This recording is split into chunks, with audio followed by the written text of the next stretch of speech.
ప్రశాంత్ గారు నిరంజన్ గారు యాక్చువల్లీ సంక్రాంతికి చాలా టఫ్ ఉంది మీకు తెలుసు. సేమ్ డే మహేష్ బాబు గారు గుంటూరు కారం కూడా వస్తుంది 12th. సో ఇప్పుడు ఓపెనింగ్స్ మీద ఎఫెక్ట్ అవ్వచ్చు, బట్ మీరు టిల్ నో స్టిక్ అయి ఉన్నారు ఆ 12th. ఎందుకంటే బిఫోర్ 11th 10th పెట్టుకుంటే ఓపెనింగ్స్ బెస్ట్ వచ్చాయి కదా. ఎవరు ఓపెనింగ్స్ అండి?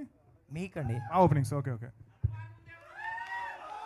అంటే సేమ్ డే పెద్ద సినిమా వస్తుంది కదా, 10th 11th ఎందుకు వెళ్ళలేదు, అంటే 12th ఎందుకు స్టిక్ అయి ఉన్నారు అంటే మేము యాక్చువల్లీ ఫస్ట్ అనౌన్స్ చేసామండి 12th అనే డేటు నాకు తెలిసి. సో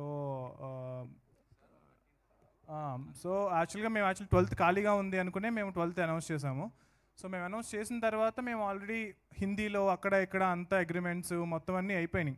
సో మేము తర్వాత మళ్ళీ మారడానికి కూడా అవకాశం లేదు. సో డెఫినెట్గా మహేష్ బాబు గారు చాలా పెద్ద స్టారు. సో నేను కూడా ఆ సినిమాకి ఆ రోజు ఫస్ట్ డెఫినెట్గా చూస్తాను. అండ్ నాకు కూడా చాలా ఇష్టమైన యాక్టర్, ఇష్టమైన డైరెక్టర్, నా favourite hero. So so Mahesh Babu. Prashant గారు సార్, మనకు ఇప్పటివరకు ఇండియన్ సినిమాలో ఇలాంటి ఒకసారి ఫినిష్ చేసేస్తాను సార్.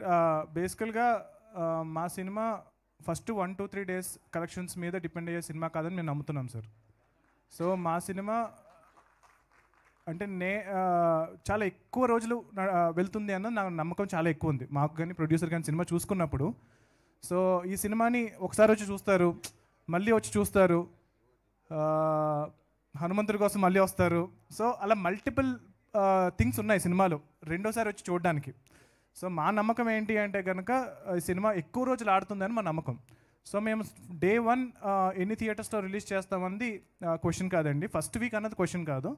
సో ఎన్ని రోజులు మా ప్రయాణం సాగుతుంది అన్నది మా క్వశ్చన్.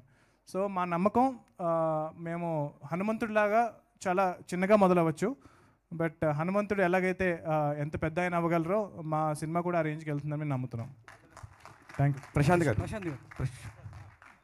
గారు సార్ చెప్పండి. ఇక్కడ అంటే మనం